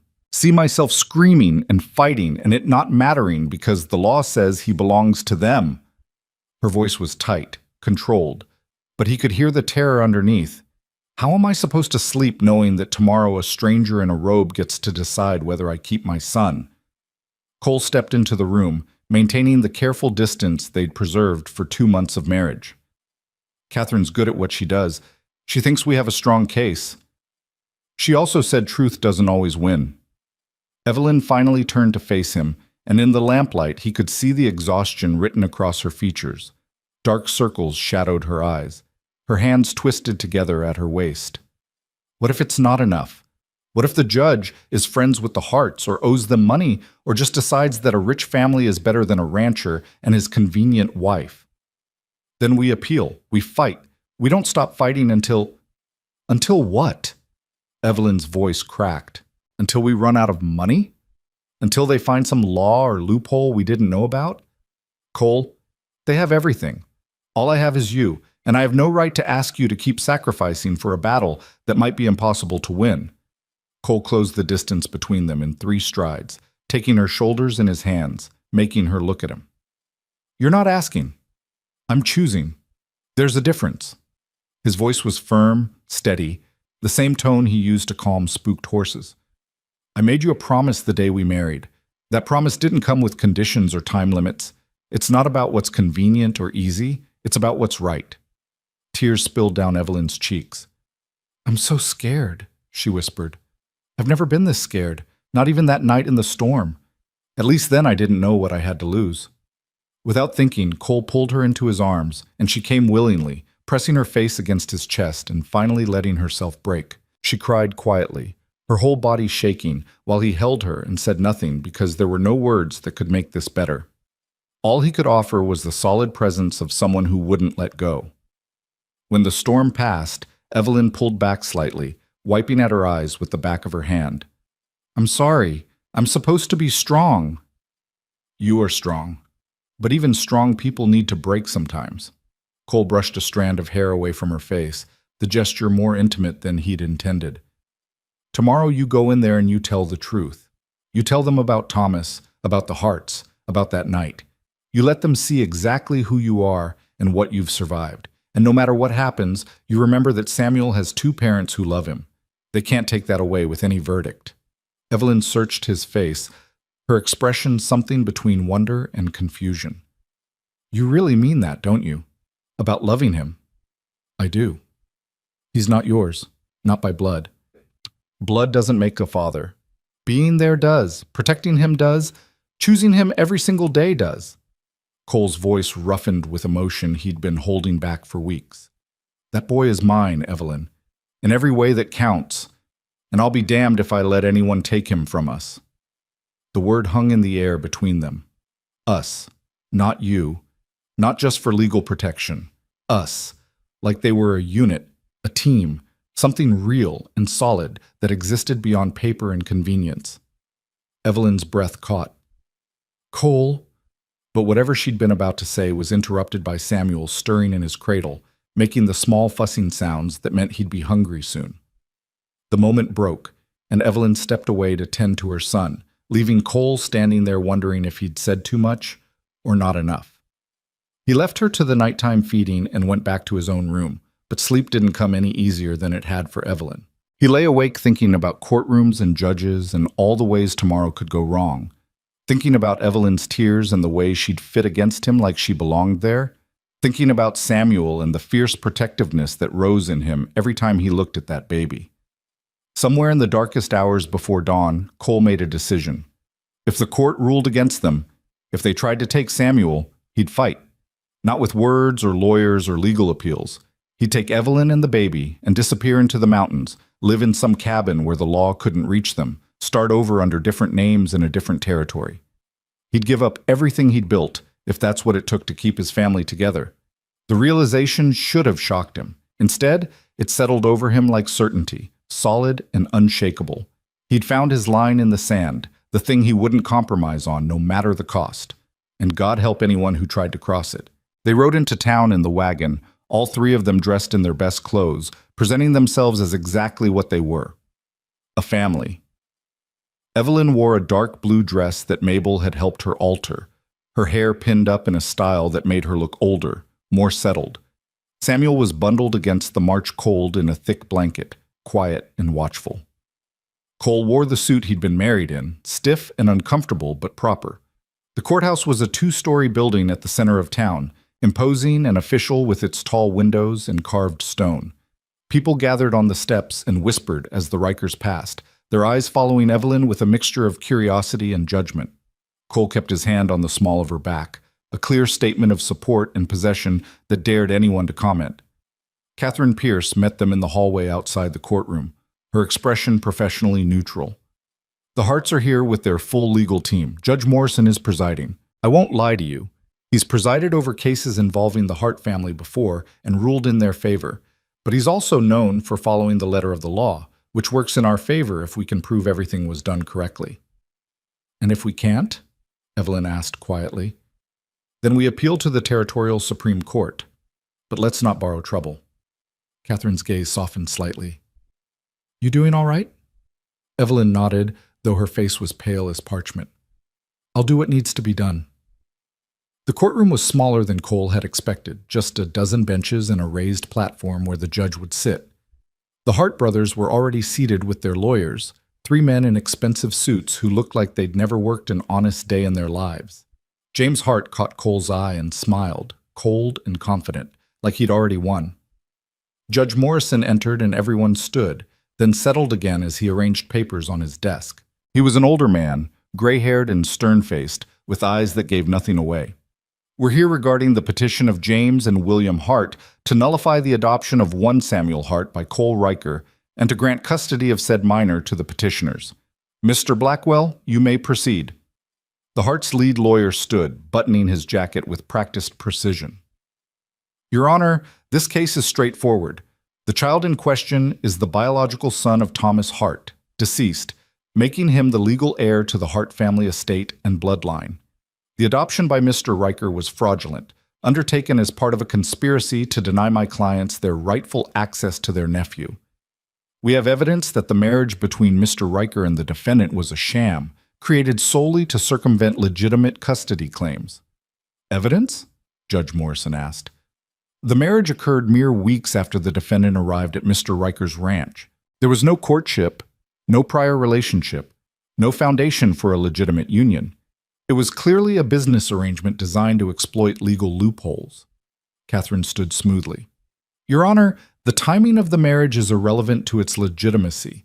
Colorado territorial law recognizes marriages contracted for any reason as legally binding, provided both parties consent and all proper procedures are followed, which they were. We have the certificate witnessed and signed. The consent was obtained under false pretenses, Blackwell shot back. Mrs. Riker, if we can even call her that, manipulated Mr. Riker's charitable instincts to secure her own position. That's a lie, Evelyn said, her voice cutting through the formal proceedings. Judge Morrison's gaze swung to her, sharp and assessing. Mrs. Riker, you'll have your chance to speak, he said. For now, I want to hear from Mr. Riker. Sir, please approach. Cole stood and walked to the witness stand, placing his hand on the Bible and swearing to tell the truth. Under Catherine's gentle questioning, he told the story simply and directly, finding Evelyn in the storm, delivering Samuel in the cabin, bringing them to the ranch, offering marriage as protection when the Harts came calling. And why did you offer marriage? Catherine asked. You could have simply let Mrs. Hart stay as an employee.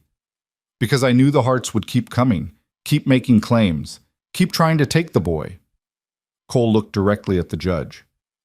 I'd seen what they were capable of. Throwing a pregnant woman out in a blizzard, lying about her legal status, coming onto my property with threats. I wasn't going to let them bully their way into taking a child from his mother. So you married her out of pity? Blackwell interjected. I married her to protect her. There's a difference. Did you love her when you married her? The question hung in the air, dangerous and exposing. Cole could feel Evelyn's eyes on him from across the room. He could see the trap Blackwell was laying. Admit he didn't love her, and the marriage looks like fraud. Claim he did, and it looks like a lie. I respected her, Cole said carefully. I admired her strength. I felt responsible for her welfare and the baby's. Love isn't always a lightning strike. Sometimes it's a choice you make and then live into. That's not an answer. It's the only answer I've got. Judge Morrison leaned forward. Mr. Riker, I'll ask you directly. Do you consider this a real marriage or a legal convenience? Cole didn't hesitate. It's real. Maybe it didn't start the way most marriages do, but it's real now. Evelyn is my wife, Samuel is my son, and I'll honor those commitments until I die, regardless of what this court decides. Something flickered in the judge's eyes. Respect maybe, or at least recognition of sincerity. You may step down. Then it was Evelyn's turn. She took the stand with her head high, her hands folded in her lap to hide their shaking. Under Catherine's questioning, she told her story in a voice that wavered but never broke. Meeting Thomas at a church social, his proposal after a brief courtship, the marriage that had seemed like salvation, his unexpected death from pneumonia 3 months into her pregnancy. And after his death, Catherine prompted, his mother told me I had no rights, that the marriage wasn't valid in their eyes, that I'd get nothing. Evelyn's voice hardened. She kept the marriage certificate, kept Thomas's possessions that should have been mine, made me work like a servant in exchange for a roof and food. And when the baby started coming, when I needed help the most, she had her sons throw me out. Into a blizzard, Catherine said, while you were in active labor. Yes. A murmur ran through the courtroom. Even the judge's expression tightened. Blackwell stood immediately. Your Honor, this is all hearsay and emotional manipulation. We have no proof. You have my word, Evelyn interrupted, her voice ringing clear. And you have the fact that Cole found me dying in the snow. You have a baby born in a trapper's cabin because his grandmother valued pride over human life. What more proof do you need? Judge Morrison raised a hand for silence. Mr. Blackwell, do you have evidence disputing Mrs. Riker's account? We have testimony from the Hart family that she left of her own accord after they threw her out, Catherine interjected, which even by their own admission occurred on the same night she went into labor. Your Honor, the timeline alone proves their culpability. The legal arguments went back and forth for another hour, dense with precedent and procedure. But Cole barely heard it. He watched Evelyn on the stand, watched her refuse to break under Blackwell's aggressive questioning, watched her defend her choices and her son with the same fierce determination she'd shown in that cabin. When the judge finally called a recess to review the evidence, Cole caught up with Evelyn in the hallway. She was standing by a window, Samuel in her arms, staring out at nothing. You did good in there, he said quietly. Did I? Evelyn's voice was hollow. I can't tell. I can't read him at all. Morrison's a hard man to read, but he heard you. I could see it. Evelyn turned to him, her eyes searching his face. What you said, about love being a choice, did you mean that? Cole's throat tightened. This wasn't the time or place for this conversation, but maybe there would never be a right time. Yes. And have you made that choice? He could lie, could deflect, could protect himself from the vulnerability of admitting feelings that might not be returned. But he'd just sworn on a Bible to tell the truth, and it seemed wrong to stop now. Yes, he said again. I have. Evelyn's eyes filled with tears, but before she could respond, Catherine appeared at Cole's elbow. They're calling us back in. The judge has made his decision. The walk back into that courtroom was the longest of Cole's life. Every step felt weighted with consequence, with futures being written and erased. Evelyn's hand found his and gripped tight, and he held on like she was the only solid thing in a tilting world. Judge Morrison settled himself behind the bench and looked out over the assembled crowd. I've reviewed the evidence and the arguments presented by both parties. This is not a simple case. On one hand, we have biological family ties and legitimate questions about the timing and motivation of certain legal arrangements. On the other, we have a mother's rights and evidence of neglect, potentially criminal neglect, by the petitioners. Cole's heart hammered against his ribs. Evelyn's hand trembled in his. However, the judge continued, the law is clear on several points. First, the marriage between Cole Riker and Evelyn Hart was conducted according to all legal requirements and is therefore valid. Second, Mr. Riker's adoption of Samuel Hart was properly filed and witnessed, making him the legal father regardless of biology. Third, and most importantly, the evidence suggests that the petitioner's treatment of Mrs. Riker was not only morally reprehensible, but potentially criminal. Abandoning a woman in labor during a blizzard could easily constitute attempted manslaughter. James Hart shot to his feet. Your Honor, that's outrageous. Sit down, Mr. Hart. The judge's voice cracked like a whip. I'm not finished. The petition for custody is denied. Samuel Riker will remain with his legal parents, Cole and Evelyn Riker. Furthermore, I'm ordering an investigation into the circumstances surrounding Mrs. Riker's departure from the Hart household. If evidence of criminal wrongdoing is found, charges may be filed. The courtroom erupted. The Hart brothers were shouting, their lawyers trying to call for order, spectators gasping and whispering. But Cole heard none of it. He heard only Evelyn's sob of relief, felt only her body sagging against his as the fear that had held her rigid for months finally released. It's over, he said into her hair. They can't touch him. It's over. But even as he said it, he saw James Hart's face across the courtroom, saw the cold fury there, and knew it wasn't truly finished. The legal battle might be won, but men like the Harts didn't accept defeat gracefully. They'd find another way to strike back. For now, though, none of that mattered. For now, they'd won. Samuel was theirs. The law had recognized what Cole had known in his bones since that night in the cabin, that this was his family, built from desperation and choice and something deeper than blood. They left the courthouse to a mixture of congratulations and cold stares. The town was divided, as towns always were when power got challenged. Some saw the Rikers as heroes who'd stood up to bullies. Others saw them as troublemakers who'd disrupted the natural order. Cole didn't care about either opinion. He cared about getting Evelyn and Samuel home. The ride back to the ranch was quiet, both of them too wrung out for conversation. Samuel slept peacefully, unaware that his future had just been decided by strangers in a formal room. As they climbed into the foothills and the ranch came into view, Evelyn finally spoke. "Thank you," she said softly, "for everything, for saving us, for marrying me, for fighting for Samuel, for making that choice you talked about." Cole pulled the wagon to a stop in the ranch yard and turned to face her fully. "I need to tell you something. What I said in court about love being a choice, that was true, but it was also incomplete." Evelyn's breath caught. "What do you mean?" "I mean, I didn't just choose to love you. I mean, I do love you.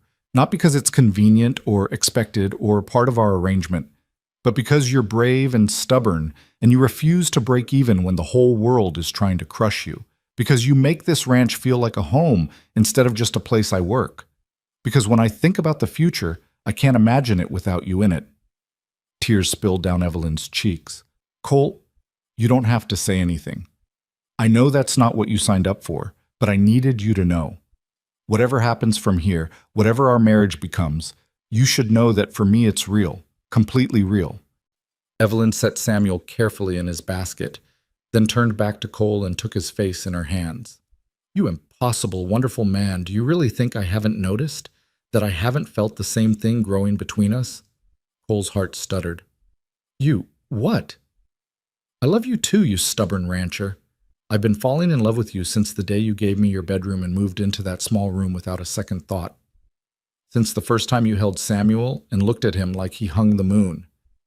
Since I realized that you didn't marry me despite my problems. You married me because of them, because you couldn't stand to see injustice win." "Evelyn." She kissed him before he could finish, a kiss that was soft and fierce and full of promise. When she pulled back, she was smiling through her tears. "I think it's time we stopped pretending this is just an arrangement, don't you?" Cole laughed, the sound rough and disbelieving and full of joy. Yes, I think we should. That night, for the first time since their wedding, They shared the same room. Not out of obligation or expectation, but because they wanted to. Because they'd fought their way through hell and come out the other side as something neither of them had expected to find. A real marriage, a real family, a real future built on the foundation of two broken people who'd refused to stay broken. And as spring finally broke through the last of winter's grip and the ranch came alive with new growth, Cole and Evelyn began building something that would last far longer than any legal document. They began building a life. Spring transformed the ranch into something alive and hopeful. The snow melted into rushing creeks, wildflowers burst from the earth in riots of color, and the cattle grew fat on new grass. Cole worked from sunup to sundown, repairing winter damage and preparing for the season ahead. But now he came home to something more than an empty house and a hot meal. He came home to Evelyn's smile and Samuel's babbling and the feeling that every hour of hard work was building toward something that mattered. The first weeks after the trial passed in a kind of golden peace. Evelyn moved her things into the master bedroom without ceremony, simply appearing one evening with her arms full of dresses and that same quiet determination she brought to everything. They learned each other slowly, carefully, navigating the shift from arrangement to genuine partnership. Cole discovered that Evelyn sang while she worked, old hymns and folk songs, in a voice that was surprisingly lovely. Evelyn learned that Cole read poetry late at night when he couldn't sleep, worn volumes of Whitman and Longfellow stacked beside his bed. Samuel grew with the relentless speed of infancy, his personality emerging in fits and starts. He had his mother's dark eyes and a stubborn set to his jaw that Cole recognized from his own reflection. The baby laughed easily, especially when Cole tossed him gently in the air or made faces that sent Evelyn into fits of mock scolding about teaching bad habits. "He's going to think the world revolves around making his father laugh," she'd say, but there was no real disapproval in her voice, just warmth. "Better than thinking it revolves around fear and obligation," Cole would counter, and Evelyn would grow quiet in that way that meant she was remembering things she'd rather forget. But the past had a way of refusing to stay buried. 6 weeks after the trial, Sheriff Warren appeared at the ranch with news that drained the color from Evelyn's face. The Hart family farmhouse had burned to the ground 3 nights prior. James and William Hart had been inside. Neither had survived. "Fire started in the kitchen," Warren said, standing awkwardly in the ranch house parlor, hat in his hands. "Spread fast. By the time neighbors saw the smoke, it was too late. They found both bodies in the main hall, looked like they were trying to get out." Cole felt Evelyn's hand find his, her grip almost painful. "How did it start?" he asked. "Can't say for certain. Overturned lamp, maybe. Spark from the stove." Warren shifted his weight. "Could have been an accident. Could have been something else." "Something else," Cole repeated carefully. "You saying someone set that fire deliberately?" "I'm saying there are people in this county who didn't appreciate how the Harts treated folks. People who thought they got off too light for what they did." The sheriff met Cole's eyes directly. "I'm not investigating it as arson. Don't plan to. As far as I'm concerned, it was a tragic accident and nothing more." After Warren left, Evelyn stood at the window for a long time, her arms wrapped around herself. Cole came up behind her, close but not touching, waiting for her to speak first. "I should feel something," she said finally. "Guilt, maybe, or sorrow, or they were Samuel's blood family, regardless of how they treated us. But all I feel is relief. Does that make me a terrible person?" "It makes you human."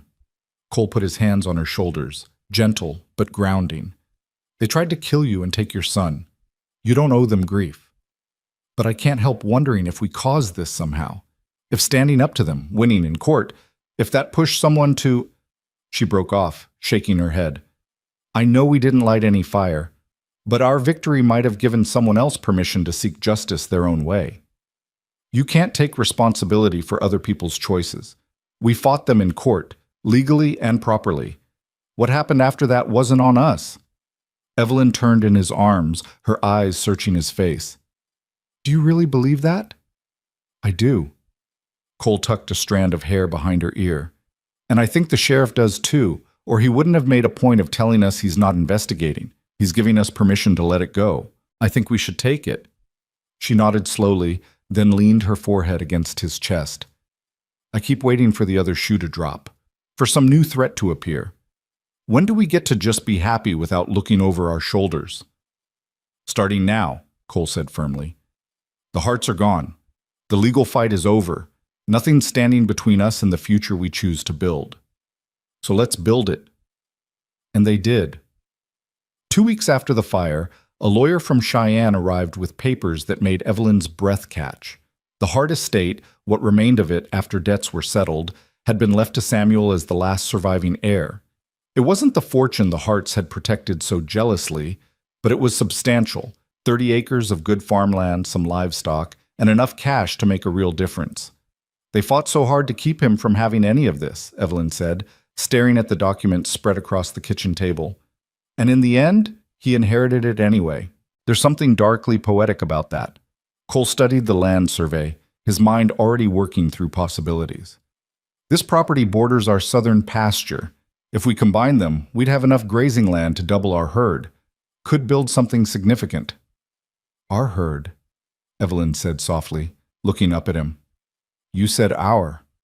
Well, it is. You're my partner in this ranch, same as you're my partner in everything else. Cole reached across the table and took her hand. What do you want to do with it? It's Samuel's inheritance, which means it's your decision. Evelyn was quiet for a long moment, her thumb tracing circles on the back of his hand. I want to use it to build something good, something that honors the life Samuel should have had with his father, but also acknowledges the life he has now. With you. With us. She looked up, her eyes bright with determination. Let's combine the properties. Build that future you talked about. And when Samuel's old enough, we'll tell him the whole story, where he came from, what we fought for, why these acres matter. That's a good plan, Cole said. A damn good plan. They merged the properties that summer, a legal process that required trips to town and signatures and official seals. But when it was done, the Sunrise Ridge Ranch had grown from a modest operation into something with real weight and permanence. Cole hired 2 ranch hands to help with the expanded work. Young men from town who needed jobs and didn't ask questions about the family's complicated history. Evelyn threw herself into making the ranch not just functional, but beautiful. She planted a garden that produced vegetables enough to feed them through winter, with plenty left to sell in town. She sewed curtains for every window and hooked rugs for the floors. She convinced Cole to add a proper porch where they could sit in the evenings and watch the sunset paint the mountains purple and gold. Mabel watched it all with satisfaction, her sharp tongue softened by genuine affection for the family she'd helped create. About time this place felt like a home instead of a bachelor's camp, she'd mutter, but her eyes were warm when she said it. Samuel took his first steps that autumn, tottering across the parlor floor into Cole's waiting arms. The moment was perfect and ordinary and extraordinary all at once, the kind of milestone that parents had celebrated since the beginning of time. But for Cole, it carried extra weight. This child who'd been born in a blizzard, fought over in court, and nearly lost to cruelty was now walking, growing, becoming his own person. He's going to be running before you know it, Evelyn said, laughing as Samuel immediately demanded to do it again. And then we'll never keep up. Then we'd better cherish these slow moments while we have them. But life had more changes in store. That winter, Evelyn told Cole she was pregnant again. They were in the barn when she shared the news, Cole mucking out stalls while she brought him lunch. She waited until he'd set down his fork before speaking, her hands clasped together at her waist. I'm expecting, she said simply. About 3 months along, I think. Cole stared at her, the words taking a moment to process. Then joy flooded through him so intense it almost hurt. You're sure? As sure as I can be. I felt this before, and all the signs are there. He crossed to her in 2 strides and lifted her off her feet, spinning her once before setting her down carefully, mindful of her condition. We're having a baby, he said, wonder in his voice. A baby that's ours from the start. Evelyn's eyes filled with tears. I was afraid you might not want more children. Samuel's not even 2 yet, and adding another... Are you joking? This is the best news I could imagine. Cole cupped her face in his hands. You've given me everything, Evelyn. A family, a purpose, a reason to build instead of just maintain. Another child? That's not a burden. That's a blessing. The pregnancy was easier than her first had been. Or maybe it just seemed that way because this time she wasn't alone and terrified. Cole fussed over her like she was made of glass, earning exasperated lectures from both Evelyn and Mabel about treating pregnant women like they were dying. But he couldn't help it. The thought of anything going wrong, of losing either her or the baby, was unbearable. Their daughter was born in late spring, delivered by the town doctor in the master bedroom, with Mabel assisting and Cole pacing holes in the hallway floor. When Mabel finally called him in, he found Evelyn exhausted but glowing, holding a tiny red-faced baby with a shock of dark hair. "Meet your daughter," Evelyn said softly. "I was thinking we could name her Rose, after your mother." Cole's throat closed. His mother had died when he was 15, taken by the same fever that had claimed his father a year later. He hadn't spoken her name in years, the grief too sharp. But looking at this perfect new life, he felt something shift. Not the pain leaving, but making room for something else. For continuation. For hope. "Rose," he repeated hoarsely. Rose Riker. She'd have loved that. Samuel was fascinated by his new sister, toddling over to the cradle constantly to stare at her with wide, serious eyes. "Baby!" he'd announce proudly, like he'd personally created this marvel. Evelyn would laugh and pull him into her lap, explaining that he was the big brother now and had important jobs to do. The ranch thrived. Cole's careful management and the expanded acreage allowed them to build a herd that was the envy of surrounding counties. They weathered droughts and hard winters, prairie fires and cattle rustlers, but they weathered them together. Evelyn proved to have a head for numbers and took over the ranch accounts, her neat ledgers showing profits that steadily climbed year after year. They added to the house, building 2 more bedrooms for the children and a proper study where Cole could handle business without spreading papers across the kitchen table. They bought better horses, improved breeding stock, invested in equipment that made the work less backbreaking. But more than the physical growth, the ranch became a place people pointed to as proof that good things could come from hard beginnings. The story of Cole finding Evelyn in the blizzard became local legend, told with varying degrees of accuracy in saloons and churches across the county. Some versions made Cole out to be a saint. Others cast Evelyn as a scheming woman who'd trapped a good man. Neither version was quite true, but Cole and Evelyn stopped trying to correct the record. They knew their own truth, and that was enough. Samuel grew into a serious, thoughtful boy who loved the ranch and showed early signs of having his father's way with animals. Rose was her mother's daughter, fierce and independent, quick to laugh, and just as quick to defend herself or her brother. 2 more children followed, a son they named Thomas after Evelyn's first husband, honoring the man who'd shown her kindness even if their marriage had been born of desperation, and another daughter they called Margaret after Mabel, who cried when they told her. The years accumulated like snow, each one adding layers to the foundation they'd built. Samuel learned to rope and ride, helped with roundups, proved himself capable and reliable. Rose demanded to learn everything her brother learned, refusing to be sidelined because of her gender. Thomas was quieter, more bookish, but showed a talent for understanding the land itself in ways that would serve the ranch well. Margaret was still small, but already showing signs of having inherited Mabel's sharp tongue and sharper wit. On their 10th wedding anniversary, Cole surprised Evelyn with a trip to town for dinner at the hotel restaurant, leaving the children with Mabel and spending an evening that felt stolen from their usual responsibilities. They dressed in their finest clothes and sat across from each other at a table lit by candles, and for a few hours they were just a man and woman enjoying each other's company. "Do you ever regret it?" Evelyn asked over dessert, taking on a pregnant stranger and all the complications that came with her. Cole reached across the table and took her hand, the same gesture he'd made 100 times before, but which never lost its meaning. Not once, not for a single moment. Even when the Harts were threatening to take everything? Even when the whole county was talking about us? Especially then, because that's when I learned what you were made of, what we were made of together. He smiled, the expression softening the weathered lines of his face. "You gave me a family, Evelyn. You gave me 4 children and a reason to build something that outlasts me. But more than that, you gave me yourself, your strength, your love, your partnership. How could I regret the best decision I ever made?" Evelyn's eyes shimmered with tears. "I was so scared that night. In the storm, in the cabin, in the courtroom. Scared of dying, scared of losing Samuel, scared of hoping for something good, because every time I'd hoped before, it had been ripped away. But you never wavered, never doubted. You just kept choosing me, choosing us, until I finally believed we deserved to be chosen. You always deserved it. I just helped you see it." They walked home through the spring darkness, hand in hand, talking about everything and nothing. About Samuel's growing interest in horse breeding and Rose's insistence on learning to shoot. About Thomas's latest obsession with cataloging every plant on the property and Margaret's campaign to convince them she needed a puppy. About the ranch's future and their children's futures, and all the tomorrows they'd build together. When they reached the house, Cole pulled Evelyn close before they went inside. The night was clear, stars scattered across the sky like salt, and somewhere in the distance a coyote called. It was the same land where he'd heard her screams in a blizzard 10 years ago, but it felt like a different world now. A better one. "I love you," he said simply, in case I don't say it enough. "You say it every day, in 100 different ways." Evelyn rose on her toes and kissed him, "But I never get tired of hearing it."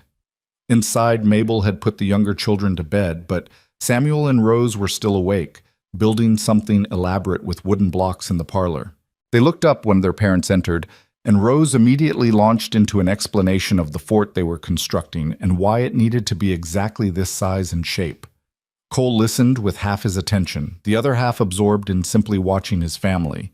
His children, healthy and happy and safe. His wife, beautiful in the lamplight, laughing at something Samuel said.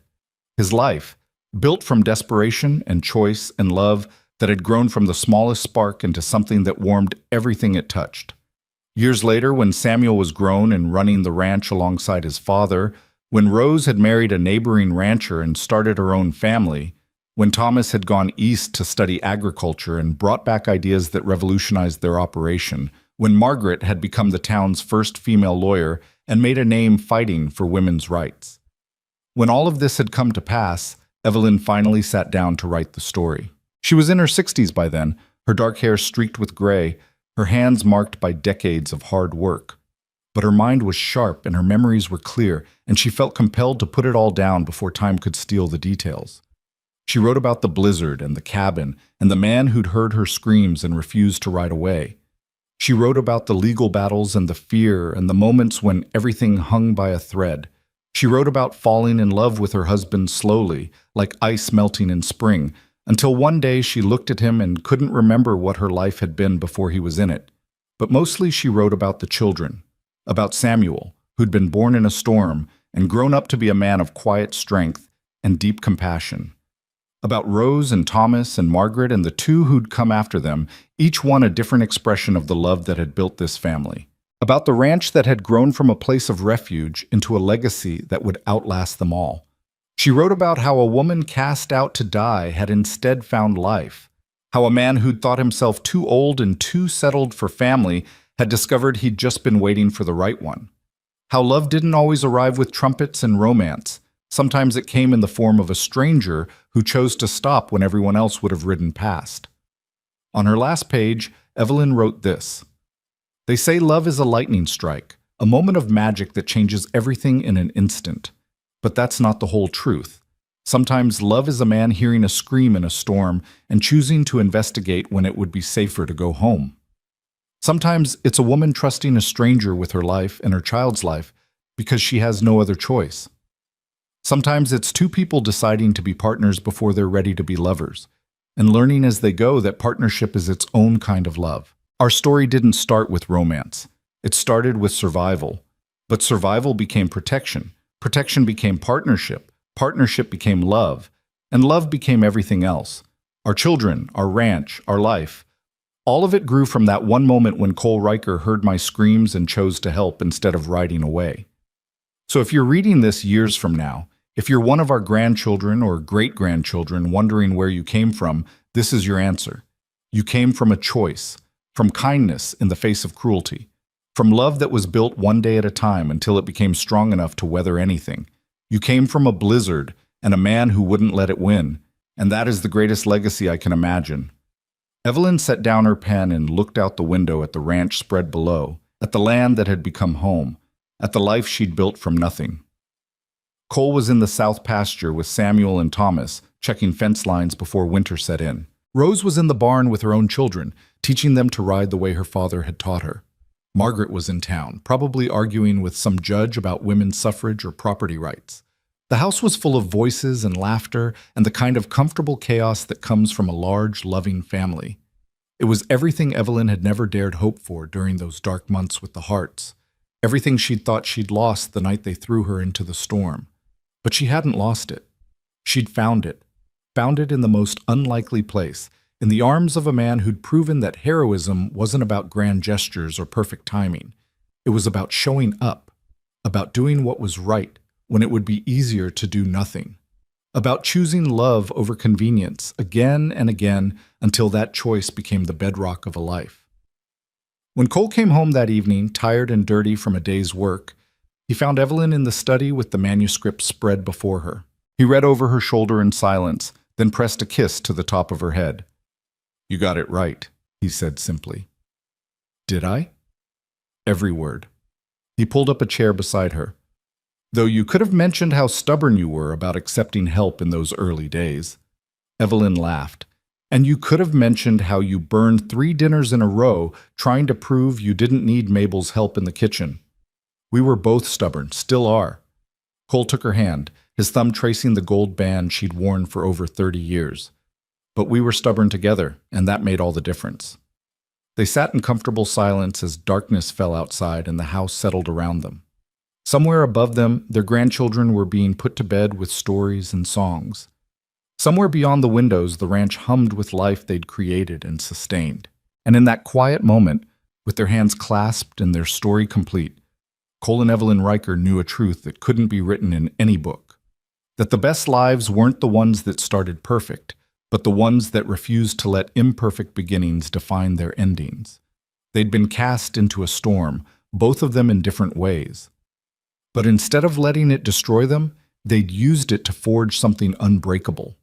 A love that had survived courts and cruelty, poverty and plenty, tragedy and triumph. A love that had started with a scream in the dark and a man who'd answered. And that would be enough, more than enough. It would be everything.